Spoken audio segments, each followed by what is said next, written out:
Hello po mga kapatid, no? Kamusta ka? Kamusta ang iyong pagtawag o panalangin sa Panginoon?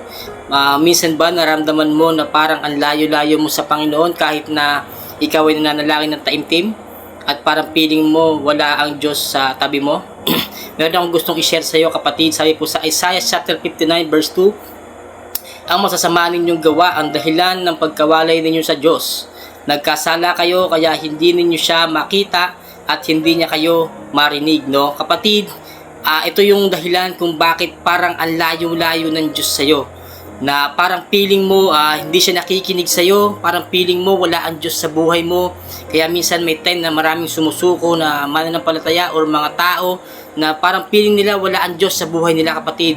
Ang dahilan lamang, kapatid, ay yung kasalanan natin sa Diyos, no? Nagkasala tayo kaya hindi natin siya makita at hindi niya tayo marinig, kapatid. Parang ang layo-layo natin sa Kanya dahil ang kasalanan ang nagiging hadlang sa paglapit natin sa Panginoon, no? Ang kasalanan ang nagiging hadlang para hindi tayo marinig ng Diyos. Kaya kapatid, kung ikaw ay nakikinig sa mga oras na ito, sabi po ng unang Juan chapter 1 verse 9, subalit kung pinapahayag natin ang ating mga kasalanan, patatawarin tayo ng Diyos sa mga ito at lilinisin tayo sa lahat ng ating kasalanan sapagkat siya'y tapat at matuwid, no? Hindi lang tayo patatawarin, kapatid, kundi lilinisin pa tayo sa lahat ng ating mga kasalanan. Ano man yung mga nagawa mo simula ng pagkabata ka hanggang sa kasalukuyan, once na humingi ka ng tawad sa Panginoon, patatawarin ka ng Panginoon at lilinisin ng iyong kasalanan ng ating Panginoon, no?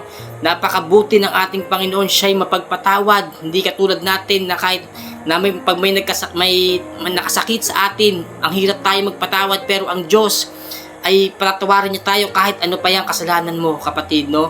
Kung ang kasalanan natin kasing laki ng barko, ang pagpapatawad ng ating Panginoon ay kasing lawak ng karagatan, no, kapatid?